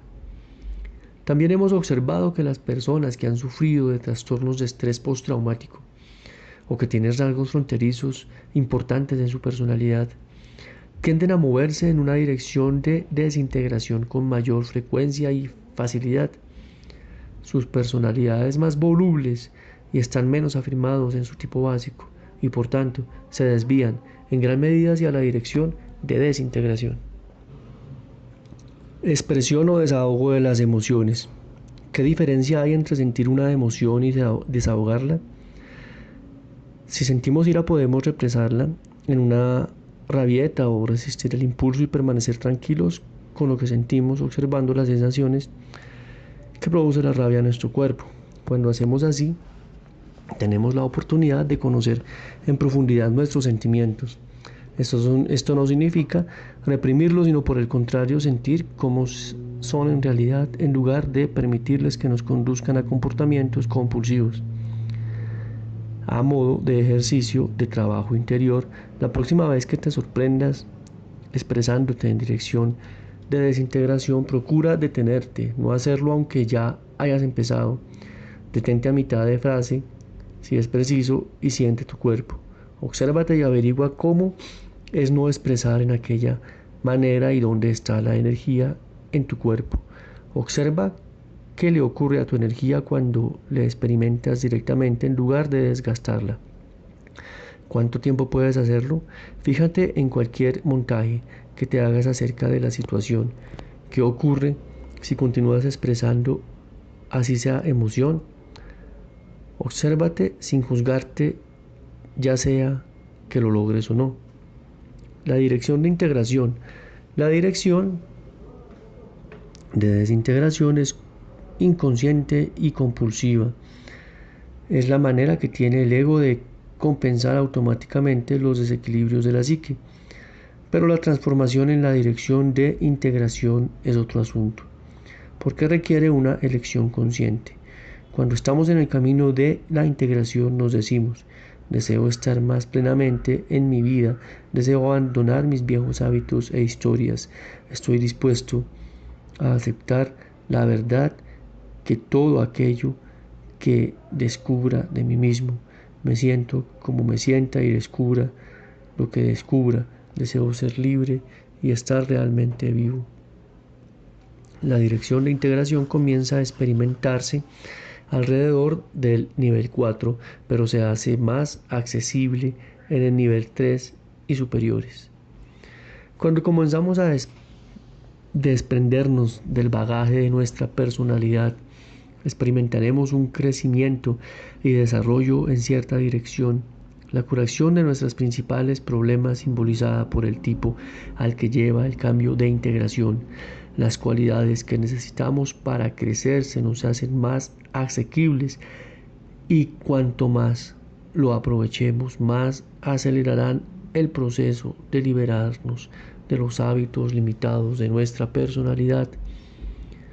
Por ejemplo, cuando los 8 comienzan a desprenderse de sus problemas en relación a su protección, de sus armaduras, y dejan de estar en guardia, automáticamente comienzan a conectar con su vulnerabilidad y su sufrimiento, empiezan a comprender por qué llevaban armadura, y cuanto más se liberan de esa defensa, más comprenden lo agradable que es querer a las personas como los 2 sanos. Los 8 saben que están en el camino correcto cuando comienzan a notar que realmente disfrutan de estar conectados con las personas y desear hacer cosas buenas por ellas. Cuando aprendamos a estar más presentes, comienzan a aflorar de forma natural las cualidades positivas del tipo al que lleva nuestra dirección de integración. Cuando ocurre esto, se hace dolorosamente evidente las limitaciones de la franja media de nuestro tipo. Esto nos da más incentivos para continuar nuestra práctica y para advertir cuando estamos cayendo en las compulsiones automáticas de nuestro tipo. Así pues, podríamos decir que la dirección de integración representa el antídoto para las fijaciones de nuestro tipo. El punto de seguridad. Hay circunstancias concretas, limitadas, en las que podemos exhibir comportamientos del nivel medio del tipo al que lleva nuestra dirección de integración. Por rutina, tendemos a expresar el comportamiento de la franja media en la dirección de integración cuando nos sentimos seguros de nuestra posición en una situación. Cuando estamos seguros de la fuerza de nuestra reacción con otra persona, expresamos comportamientos que serían demasiado arriesgados con alguien a quien no conocemos tan bien. Por eso, a este fenómeno lo llamamos punto de seguridad. Por ejemplo, los 1 en su franja media a veces se comportan como los 7 en su franja media, pero no con la frecuencia con que tienden a expresar los problemas entre medios e insanos del tipo 4. Los 1 no se expresarán como los 7 medios a menos que se sientan seguros de hacerlo. De modo similar, los 5 podrían expresar con frecuencia comportamientos del tipo 7 medio, sobreactivando la mente y dispersándose. Pero en circunstancias en que se sientan más seguros, pueden actuar también como los 8 medios, haciéndose valer enérgicamente e imponiendo su voluntad si están muy convencidos de su relación con la persona. La dirección de integración. Los airados y crítico 1 se vuelven más espontáneos y alegres como los 7 sanos. Los soberbios y autoengañados 2 cuidan más de sí mismos y perciben más sus emociones con los 4 sanos. Los engreídos y falsos 3 colaboran y se comprometen más con los demás como los 6 sanos. Los envidiosos y turbulentos 4 se vuelven más objetivos y fuertes en sus principios como los 1 sanos. Los avariciosos e indiferentes 5 adquieren más confianza en sí mismos y una mayor capacidad de decisión como los 8 sanos. Los temerosos y pesimistas 6 se vuelven más relajados y optimistas como los 9 sanos. Los glotones y distraídos 7 se vuelven más centrados y profundos como los 5 sanos. Los lujuriosos y controladores 8 se vuelven más generosos y cariñosos como los 2 sanos. Los perezosos y descuidados 9 son capaces de desarrollarse más y se vuelven más enérgicos como los 3 sanos. El punto de seguridad entonces no equivale a moverse en la dirección de integración, es otra válvula de escape como la dirección de desintegración es otra manera de expresarse o desahogar las emociones, aunque requiera condiciones especiales. Las personas que funcionan entre las franjas media e insana de su tipo básico pueden saber que necesitan las cualidades del tipo al que lleva la dirección de integración, pero cuando reaccionan compulsiva y automáticamente, no son capaces de integrar en realidad los aspectos más sanos de ese tipo. El movimiento hacia el punto de seguridad no es un verdadero proceso integrador, sino un caso en que una parte de la personalidad es reemplazada y complementada por otra. Esto no equivale a ser más libres y conscientes. El movimiento hacia el punto de seguridad de cada tipo está por definición dentro de las franjas medias. El verdadero sentido de integración. La percepción consciente es sanadora. Frase de Surya Das. Solo hay dos maneras de vivir la vida. Una es como si nada fuera un milagro. La otra es como si todo fuera un milagro. Frase de Albert Einstein. Aunque el movimiento en la dirección de integración exige una elección consciente, no se realiza imitando las actitudes y comportamientos del tipo al que lleva esa dirección, mucho menos a las características de las franjas medias. Por ejemplo, si eres 8, eso no significa que debas comenzar a actuar como un 2, preparando pastelitos o abriendo las puertas de la gente. De hecho, imitar la conducta del tipo al que lleva la dirección de integración puede hacer más defensa la personalidad, ya que las verdaderas transformaciones engañan, abandonar los hábitos y defensas del ego, no añadirles nuevas. Este tipo de comportamiento está condenado al fracaso. Siempre debemos de recordar que la personalidad no es capaz de resolver los problemas de la personalidad. Y mientras no percibamos profundamente nuestra esencia y esta guíe nuestras actividades, poco puede hacer la personalidad aparte de no hacer sus viejos trucos. El proceso de integración no trata de lo que debemos hacer. Es un proceso de dejar marchar conscientemente los aspectos de nuestro tipo que nos bloquean. Cuando dejamos de aferrarnos a defensas, actitudes y temores, experimentamos un desarrollo y un equilibramiento orgánico tan naturales como la eclosión de una flor. Una planta no tiene que hacer nada para convertirse en árbol, dar flores y frutos. Ese es un proceso orgánico natural y el alma desea desarrollarse del mismo modo. El enneagrama describe este proceso orgánico en cada tipo. El tipo a que nos lleva la dirección de integración nos da las pistas sobre cuándo ocurre esto y nos sirve para entender y activar el proceso con más facilidad.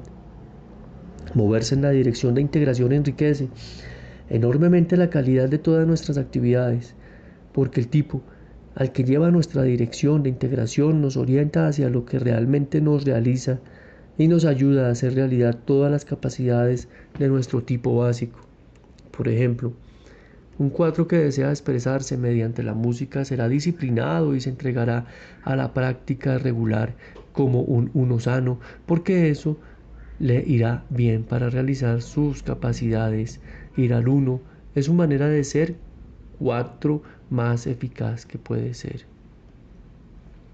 Cuando vemos y entendemos plenamente y experimentamos todos los bloqueos contraproducentes que han ocultado nuestras cualidades esenciales, esto se desprende como hojas muertas de una planta en crecimiento y surge de forma natural la plenitud de nuestra alma.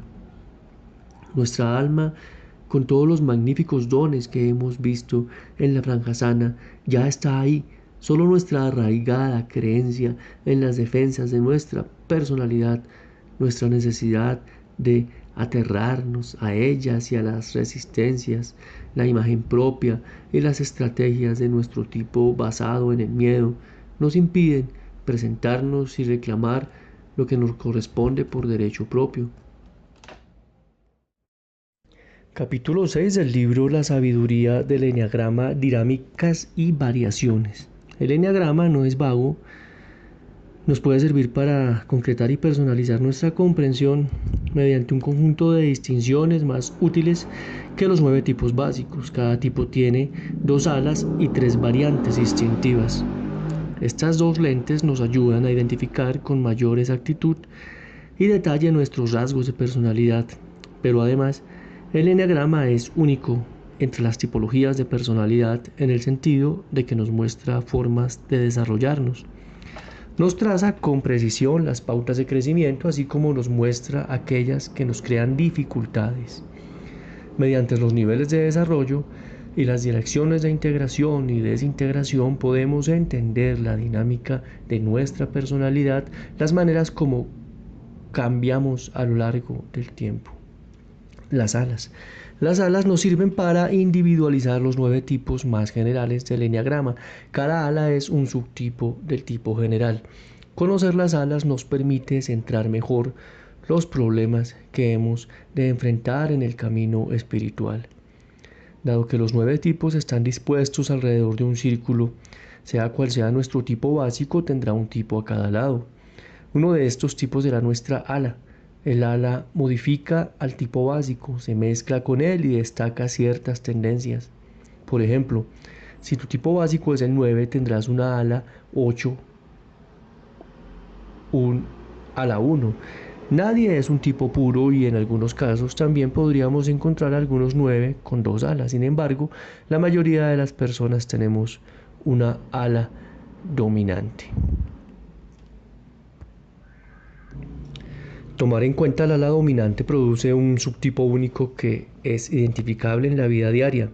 Por ejemplo, si observamos a los 7 en el mundo real, vemos que los hay con ala 8 y con ala 6. Cada uno de estos 2 subtipos alas tiene un estilo distinto. Las combinaciones de tipos y alas dan 18 subtipos alas, 2 por cada tipo. Cada tipo se describe en los capítulos correspondientes a los tipos. Podría ser útil pensar en las diferentes individuales, imaginándose la circunferencia del eneagrama como una rueda de colores que posee una gama de colores. Así los tipos se pueden considerar una familia de matices emparentados. Por ejemplo, indicar que una persona es un 6 equivaldría a decir que pertenece a la familia azul, aunque no tengamos idea del matiz exacto de azul de que se trata. Azul marino, añil, ceñil, apalino, cobalto, prusia, asiano, etc. Si sabemos distinguir entre azul y rojo, entre azul y naranja, por ejemplo, esta forma de considerar los tipos nos indica que existe un continuo en la expresión humana, así como hay un continuo en el espectro de colores. No hay verdaderas divisiones entre las variedades de tipos de personalidad, así como no las hay entre los colores del arco iris. Las diferencias individuales son tan únicas como los diferentes matices, tonos e intensidades de color.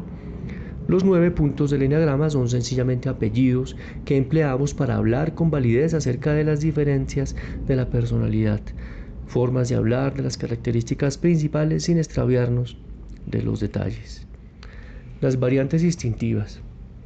Las variantes distintivas indican cuáles de nuestros 3 símbolos básicos han sido más distorsionados en la infancia. produciendo obsesiones y comportamientos característicos en toda la extensión del tipo de personalidad.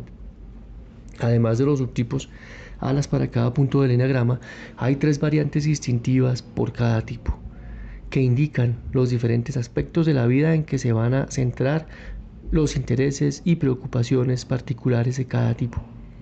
Una variante distintiva dominante de una persona representa el terreno o aspecto en el que van a presentarse con más frecuencia los problemas de su tipo. Así como en nosotros actúan los 9 tipos del eneagrama, también lo hacen las 3 variantes, aunque, como ocurre con el tipo, predominará una sola de esas variantes. Los 3 distintos se pueden equiparar con las capas de una tarta, que con la capa superior es el instinto dominante y la inferior la menos potente. Además, esto se puede hacer sin conocer el tipo de una persona en el eneagrama. Los instintos son de suyo claramente definidos y observables y son una variable que funciona independientemente del tipo y por lo tanto no es propiamente un subtipo. Las variantes distintivas se fundamentan en los 3 instintos primarios que motivan el comportamiento humano: el instinto de conservación, el instinto social y el instinto sexual. Así, cada tipo del eneagrama tiene variaciones basadas en los 3 instintos que podrían ser dominantes. Por ejemplo, un 6 podría ser un 6 autoconservador, un 6 social o un 6 sexual, y cada uno de esos 6 tendrá un conjunto de preocupaciones e intereses perceptiblemente diferentes. Por lo tanto, una persona se puede definir como una combinación de un tipo básico, un ala, una variante distintiva dominante. Por ejemplo, un 1 autoconservador con ala 2 o un 8 sexual con ala 9. Dado que las variantes distintivas y las alas no están relacionadas directamente, por lo general es más fácil percibir un tipo a través de la lente del ala o de la lente de la variante distintiva dominante. No obstante, combinar esos 2 marcos de referencia distintos produce 6 variantes para cada tipo, un total de 54 variaciones principales de todo el eneagrama. Tomar en consideración esta dimensión de la personalidad podría ser un grado de detallismo mayor que el que necesitan la mayoría de las personas, pero para el trabajo de transformación son importantes las variantes instintivas. Son dignas de mención porque tienen un papel esencial en las relaciones. Las personas de la misma variante tienden a tener los mismos valores y a comprenderse mutuamente, mientras que las parejas de diferentes variantes, por ejemplo un tipo autoconservador y uno sexual, tendrán a tener más conflicto porque sus valores fundamentales son muy diferentes. La variante distintiva de autoconservación. Muchas personas se pueden identificar fácilmente con esta variante instintiva. A los tipos con esta variante les interesa lograr mantener seguridad, comodidades físicas, lo que suele traducirse en interés por la comodidad, la ropa, el dinero, la casa, la salud física. Estos asuntos son su principal prioridad y es posible que por ocuparse de ellos descuiden otros aspectos de su vida. Por ejemplo, podríamos identificar esta variable instintiva en nosotros y en los demás, observando qué es lo primero que nota la persona al entrar en una habitación. Los tipos autoconservadores tienden a poner la atención en la comodidad del ambiente, del entorno. ¿Favorece su bienestar? Advierten y relacionan con rapidez a la mala iluminación, a los asientos incómodos o si sienten molestos con la temperatura de la sala y continuamente modifican estas cosas. Tal vez se pregunten en qué momento se van a servir de la comodidad o el café, o se preocupen de si habrá suficiente comida, si ésta será de su gusto o si satisfará sus necesidades dietéticas. Cuando este instinto funciona en armonía con el tipo de personalidad, estas personas son muy prácticas, aplican sus energías a ocuparse de las necesidades básicas de la vida, a crear un ambiente seguro, hacer la compra, cuidar de la casa y el lugar de trabajo, pagar las facturas y adquirir habilidades útiles para no interrumpir un ritmo ordenado de vida. Pero cuando la personalidad se vuelve insana, deforma el instinto y hace que estas personas cuiden mal de sí mismas y tal vez desarrollen trastornos en el comer y el dormir, es posible que acumulen demasiadas cosas, compren y coman en exceso y a continuación también se purguen en exceso de la carga o el equipaje innecesario. Los tipos autoconservadores, menos sanos, descuidan su aspecto físico o se obsesionan por la salud y la alimentación o ambas cosas. Además, su aspecto práctico y sus finanzas llegan a distorsionarse, lo cual les causa problemas de dinero y en la organización de sus asuntos. Si los problemas de la personalidad avasallan al instinto de conservación, la persona podría entregarse a un comportamiento deliberadamente autodestructivo en el cual el instinto se vuelve contra ella. Cuando en la persona dominan los otros dos instintos y el de conservación es el menos desarrollado, no se acuerda de atender a los asuntos básicos de la vida. Estas personas no siempre piensan que necesitan comer y dormir bien. Apenas darán importancia a esos factores medioambientales y tendrán a inhibir la ambición de acumular riqueza o propiedades, o siquiera se preocuparán por esas cosas. Descuidarán la administración del tiempo y sus recursos, muchas veces con efectos gravemente perjudiciales para su profesión o trabajo, su vida social y su bienestar material. La variante instintiva social. La mayoría sabemos que tenemos un componente social, pero tendemos a considerarlo como el deseo de relacionarnos, de asistir a fiestas y reuniones, de pertenecer a grupos, etc. El instinto social, sin embargo, es algo mucho más fundamental. Es un deseo potente que se encuentra en todos los seres humanos de caer bien, de ser aprobado, de sentirse a salvo con otras personas. Solos somos bastante débiles y vulnerables y podemos fácilmente ser víctimas de un ambiente hostil.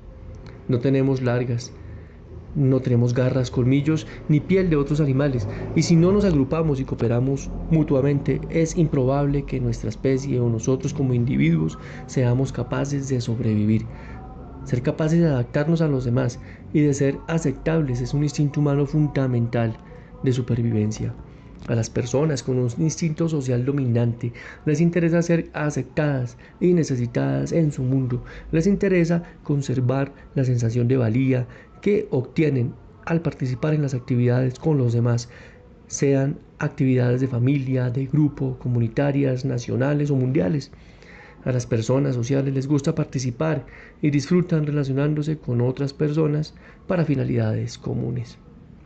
Al entrar en una habitación, las personas sociales captarían de inmediato las estructuras de poder y la política sutilmente manifiestas entre los diferentes grupos y personas. Subconscientemente perciben las relaciones de los demás hacia ellos, sobre todo si son aceptadas o no. Armonizan con la idea de ocupar un lugar dentro de una estructura social jerárquica respecto a ellos mismos y a los demás.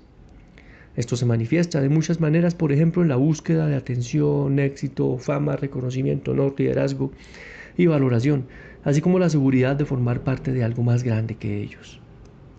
De todas las variantes distintivas, a los tipos sociales les gusta saber lo que ocurre en el mundo, necesitan tocar la realidad con otras personas para sentirse a salvo, vivos y llenos de energía.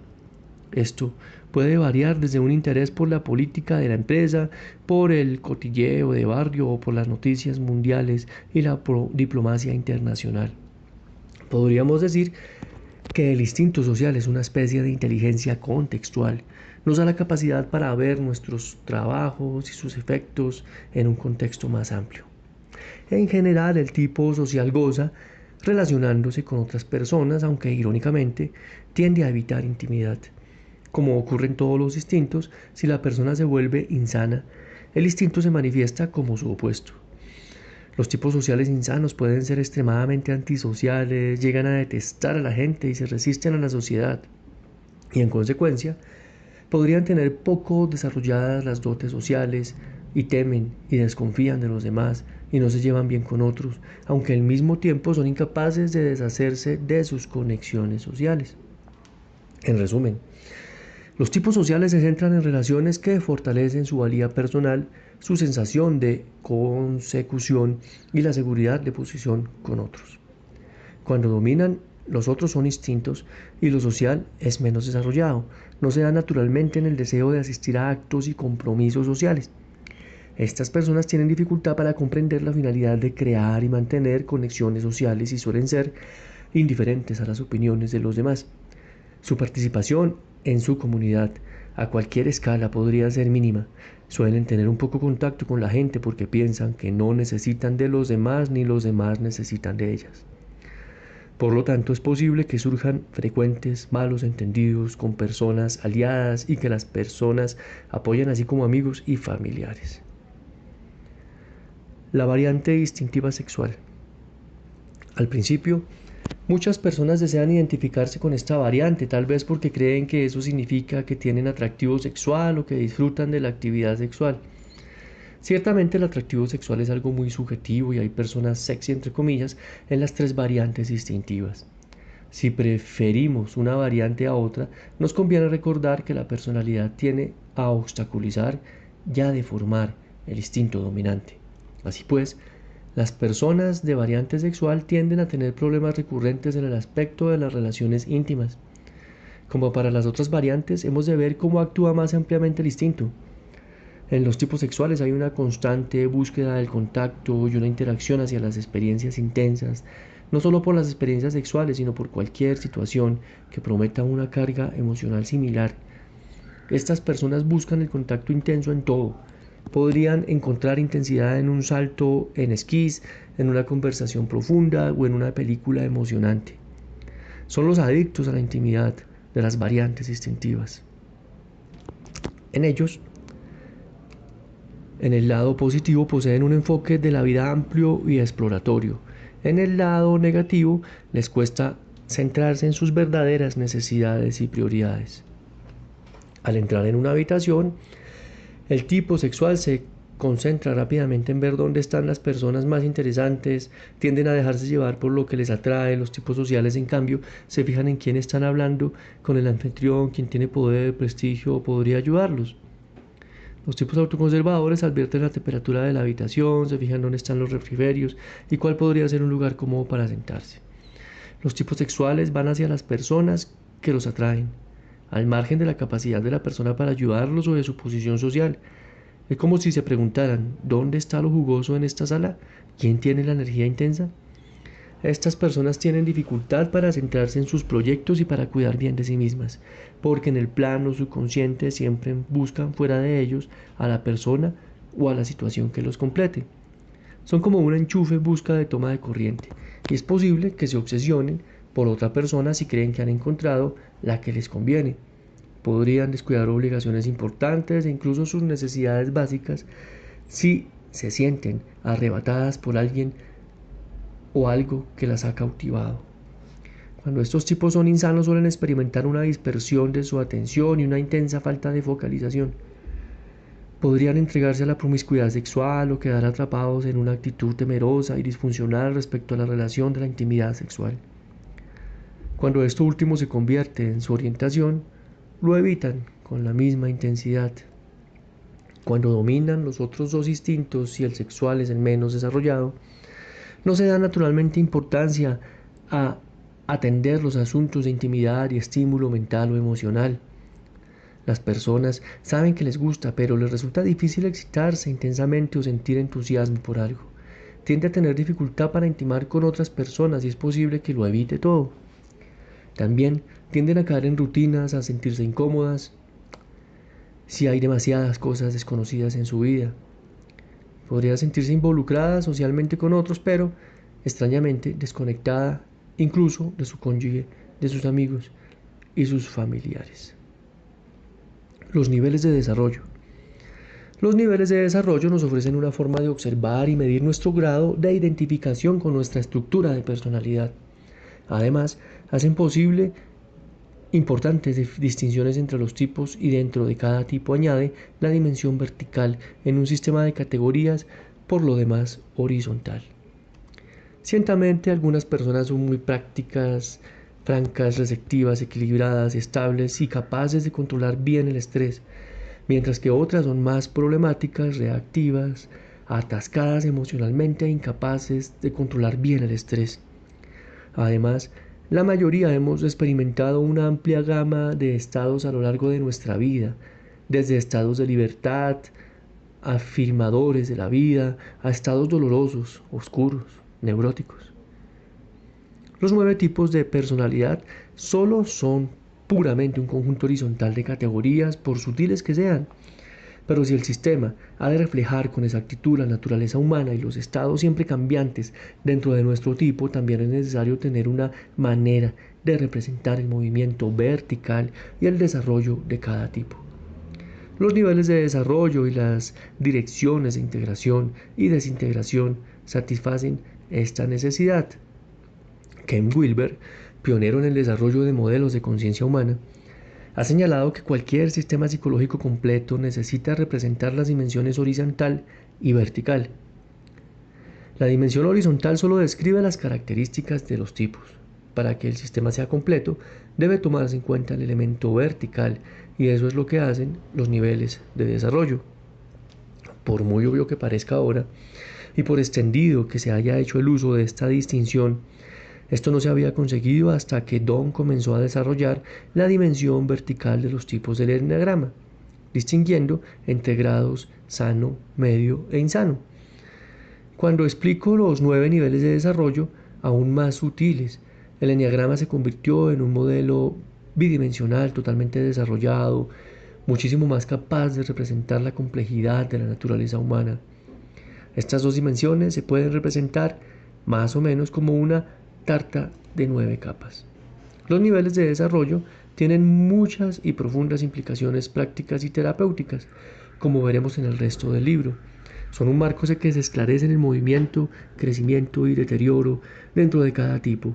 Sirven para pronosticar el comportamiento y en su aspecto más sencillo son un criterio de medir la salud mental y emocional de una persona. Los niveles dentro de cada tipo son distintos pero están relacionados. Nos aportan una forma de pensar acerca de dónde está una persona, en las franjas de rasgos sanos, medios o insanos dentro de cada tipo y el sentido en que se mueve. Los niveles son importantes para la terapia y la autoayuda como manera de especificar qué asuntos o problemas son los más importantes en el trabajo de transformación de una persona en cualquier momento dado. También son útiles para comprender qué rasgos y motivaciones van bien con cada tipo y en consecuencia para comprender las causas de la identificación de tipo errónea y otras confusiones. Por ejemplo, los 8 suelen caracterizarse como agresivos y los 2 como seductores. Aunque todos los tipos pueden ser agresivos y seductores a su manera, los niveles nos sirven para averiguar cómo y cuándo un 8 podría ser agresivo, por ejemplo, y lo más importante, por qué.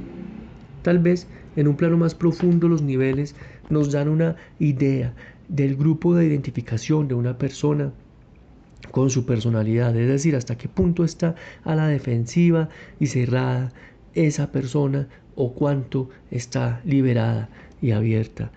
Es casi imposible hacer generalizaciones al respecto a los tipos sin tomar en cuenta los niveles, porque a medida que cada tipo se deteriora, bajando de nivel, muchas de sus características se convierten en sus opuestas. Por ejemplo, los 8 sanos son los más generosos y constructivos de los tipos, aportan las circunstancias en las que otros pueden prosperar y ser fuertes. Pero de los 8 insanos pueden decirse lo contrario, furiosos y convencidos de que el mundo está contra ellos, son muy destructivos e insensibles. Los 8 sanos parecen tan distintos de los insanos que podrían pensarse que son tipos diferentes. Además, dado que las personas varían dentro de niveles de su tipo, ninguna característica sola es siempre cierta de un tipo. Por lo tanto, no es aconsejable identificar el tipo de nadie basándose en unas pocas características, puesto que todos los comportamientos que acompañan a cada tipo cambian en los diferentes niveles de desarrollo. Si bien nuestro tipo parece ser principalmente innato, consecuencia de factores hereditarios y prenatales, entre ellos la configuración genética en el ambiente de la primera infancia es el factor principal para determinar en qué nivel de desarrollo funcionamos.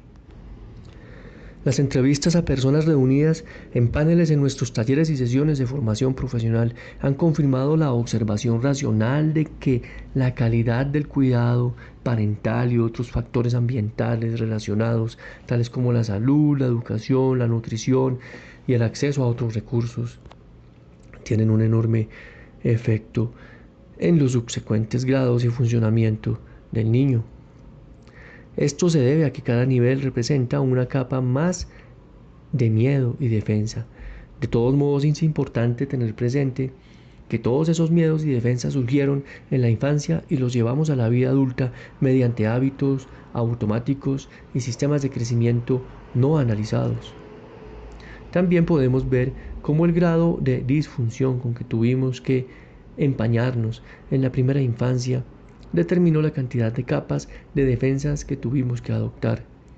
Cuanto más enrarecido haya sido el ambiente de la infancia, mayor es el miedo que nos han infundido y más limitado y rígidos son los modos que empleamos para hacer frente a nuestra situación. Los niveles nos animan a pensar en el desarrollo de los tipos no como un simple interruptor de conexión o desconexión, sino como un continuo de crecimiento. Nos advierten cuando nos estamos involucrando en comportamientos disfuncionales antes de que sea demasiado tarde y los malos hábitos ya se hayan fijado. En los capítulos sobre los tipos, además de los niveles de desarrollo, ofrecemos llamadas a despertar, papeles sociales, banderas rojas y otras secciones que te servirán para tomar más conciencia de tu proceso o deterioro. A medida que vayas conociéndolos y los veas funcionar en ti y en otras personas, los niveles se convertirán en un instrumento de percepción cuya importancia es solo inferior al propio enagrama. La estructura de los niveles. Cada tipo tiene 3 franjas principales, sana, media e insana, y dentro de cada una hay 3 niveles. La franja sana, niveles 1 a 3, representa los aspectos de elevado funcionamiento del tipo. La franja media 4 a 6 representan los comportamientos normales, entre comillas, del tipo. Esta es la franja frecuente en la que actúa la mayoría de las personas. La franja insana, niveles 7 a 9, representan las manifestaciones muy disfuncionales del tipo. También podemos entender los niveles como una medida de gran valor y libertad y percepción consciente. En la franja sana estamos cada vez más libres de las limitaciones de las estructuras de la personalidad, como también de los hábitos y mecanismos del ego. Estamos libres para hacer en el momento, para elegir y para actuar con sabiduría espontánea, fuerza y compasión, entre otras cualidades positivas. Sin embargo, a medida que bajamos por los niveles, se va limitando nuestra libertad.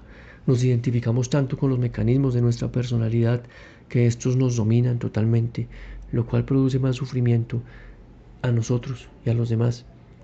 Nos desconectamos cada vez más de la realidad, de la capacidad de evaluar equilibradamente nuestra situación, de la capacidad de pensar, la cascada de compulsiones del ego. Y si descaemos hasta el punto de entrar en la franja insana, prácticamente no tenemos ninguna libertad de elección. Tal vez la única libertad que tenemos en los niveles bajos es la de continuar con los mismos hábitos destructivos o pérdida o pedir ayuda.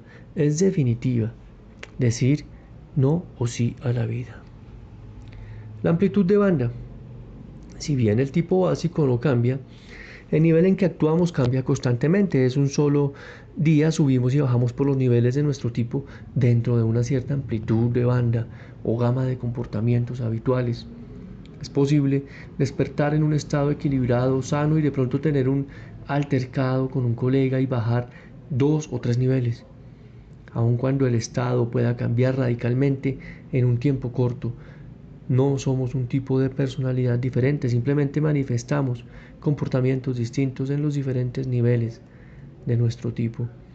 Podría ser útil imaginarse los 9 niveles de nuestro tipo como si fuera un tablero de clavijas con 9 agujeros, uno para cada nivel. Tenemos una clavija de madera clavada en uno de los 9 agujeros. El agujero en que está la clavija representa el centro de gravedad de nuestra personalidad. Al mismo tiempo tenemos atada una goma a la clavija. La goma se estira hacia arriba cuando estamos más relajados y serenos, o se estira hacia abajo en momentos de estrés. En circunstancias neutras tendremos a volver al nivel en que está nuestra clavija, es decir, donde está nuestro centro de gravedad. Lo importante es comprender que la verdadera transformación no la denota el movimiento de la goma, sino el movimiento de la clavija. Cuando el centro de gravedad cambia, significa que asistimos a un cambio profundo en todo nuestro estado del ser. El humor o el estado cambia constantemente, mientras que el centro de gravedad cambia con mucha mayor lentitud. Por lo general, solo a consecuencia de una crisis importante en la vida o de un trabajo de transformación de larga duración. Cuando el centro de gravedad sabe, aunque solo sea un nivel, solemos mirar en retrospectiva a nuestros estados anteriores y nos preguntamos cómo podíamos vivir de aquella manera. Entonces, somos capaces de ver nuestros comportamientos y actitudes del nivel anterior más bajo, como las limitaciones y compensaciones que eran en realidad, pero que no podíamos ver cuando estábamos identificados con ellas. Tal vez la ilustración aclare más estas ideas. La amplitud de banda de la persona A va de los niveles 2 al nivel 5 y la de la persona B va de los niveles 5 al nivel 8. Aunque estas dos personas sean del mismo tipo, sus motivaciones, actitudes y comportamientos serán notablemente diferentes, como también su estabilidad emocional y la calidad de sus relaciones. Las flechas indican los niveles en que estas personas tienen sus clavijas o centros de gravedad. Como vemos, el centro de gravedad de la persona A está en el nivel 3, mientras que el de la persona B está en el nivel 6, lo cual explica las enormes diferencias de la expresión de la estructura de personalidad de cada una. Si queremos que nuestro trabajo sea eficaz, es importante reconocer una inquietante verdad, sea cual sea el nivel en el que estemos funcionando, es decir, esté donde esté nuestro centro de gravedad. Tendemos a ver nuestras motivaciones como si procedieran de la franja sana. Las defensas del ego son tales que siempre nos vemos según nuestra imagen idealizada, aun cuando estemos en la franja media o incluso en la patológica. Por ejemplo, nuestro comportamiento real podría estar en el nivel 6 o 7, pero tendemos a vernos en un nivel mucho más sano, generalmente en el nivel 2. Por lo tanto, tal vez el primer paso real que podemos dar en nuestro viaje interior sea identificar con exactitud no solo nuestro tipo, sino también la gama de niveles que atravesamos normalmente y, muy importante, dónde está en estos momentos nuestro centro de gravedad. El enneagrama no nos servirá de nada si nos engañamos pensando que estamos más sanos de lo que realmente estamos. Estado de ánimo y nivel. También vale la pena observar que un cambio de nivel no es lo mismo que un cambio de humor o de estado de ánimo. Estar de mejor humor no es necesariamente una señal de que se esté en un nivel más elevado de desarrollo. El nivel es una función de libertad y la percepción consciente, no del estado de ánimo. Así puedes estar en un nivel más elevado, no significa que en todo momento vayamos a estar de buen humor, así como estar en un nivel más bajo no significa que siempre estemos de mal humor. Una persona podría estar sólidamente instalada en el nivel 6, totalmente identificada con su personalidad y muy reactiva, y sentirse estupendamente porque acaba de derrotar de modo espectacular a alguien en una transacción de negocios. Este tipo de reacción de regocijo no es lo mismo que tener libertad interior o alegría verdadera. Cuando algo vaya mal, esa persona volverá a adoptar una actitud reactiva y negativa, estará de nuevo a merced de las circunstancias externas. Por otro lado, tener serenidad, vitalidad y compromiso con el mundo real, en oposición a las falsas ilusiones, en medio de las dificultades, es señal de crecimiento espiritual. Cuando estamos serenos, centrados, conectados con nosotros mismos y con nuestro ser esencial, experimentamos una alegría tranquila que es palpablemente diferente a estar de buen humor. Así pues, en su sentido más profundo, los niveles son realmente una medida de lo conectados o desconectados que estamos con nuestra verdadera naturaleza. Ahora examinaremos algunos de los principales rasgos de las franjas media, insana y sana de los niveles de desarrollo y su aplicación en el trabajo interior. Seguimos este orden porque los capítulos sobre los tipos están estructurados así y porque la mayoría de las personas se encuentran en la franja media cuando comienzan su trabajo interior. La franja media. En esta franja las personas son funcionales y se comportan en un mundo que los demás consideran normal, pero están cada vez más identificadas con la identidad de su ego. En consecuencia, solo conocen y pueden desarrollar una gama relativamente reducida de su capacidad humana.